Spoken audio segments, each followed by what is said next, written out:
Chapter 1023. Wilbur shook his head. He took out his phone and placed it on the table, unlocking it and sliding it over to the girl. "Have a look for yourself." The girl sneered coldly, finally letting go of Wilbur and grabbing the phone. After a thorough search that lasted 7 to 8 minutes, she finally handed Wilbur the phone back without a word. "Well?" Wilbur asked. The girl's expression was ashen. "It doesn't matter if I find anything. I did nothing wrong in protecting myself." "Yes, you had the right to do that.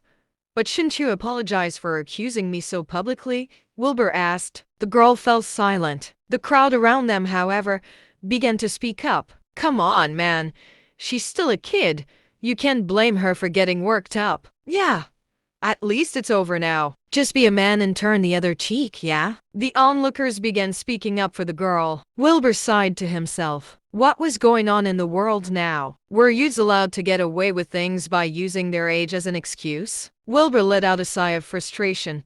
Not wanting this to carry on, he still had a great deal of trouble to deal with. He had lost his appetite as well and got up to leave. Just then, a few men came over to comfort the girl. She nodded gratefully, before paying for her meal and leaving as well. The girl returned home, growing more and more angry as she thought about the incident. So, what if he hadn't taken any photos? What right did that bastard have to be so cocky about it, even demanding a public apology from her? What a disgrace of a man he was. At the thought, the girl edited the photo she had taken into a video with a recorded voiceover. "Guys, the worst thing just happened to me today. I was at breakfast today when this pervert pretended to drop his phone so he could take upskirt photos of me. So, I stood up at once because I knew what he was doing and demanded that he show me his phone to prove if he'd taken the photos or not. Right? Get this, he started arguing with me. I was just gonna let it slide. But I felt so victimized, you know.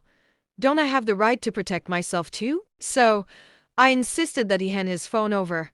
Stood my ground and all. And well, even though he didn't end up taking any photos, I saw the way he executed everything. Definitely not his first time doing something like that. I'm just thankful I reacted quickly enough.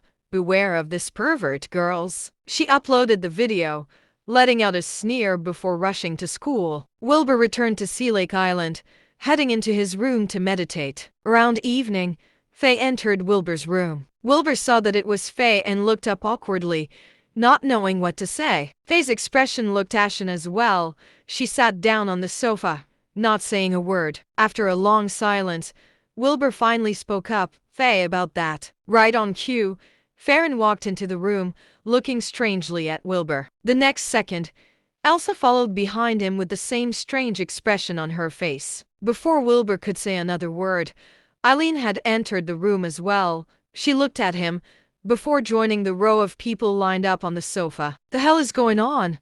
Wilbur frowned at them. Farron let out a cough, saying nothing. Eileen had a strange smile on her face. Elsa looked like she was on the verge of bursting out with laughter. "What the hell, guys?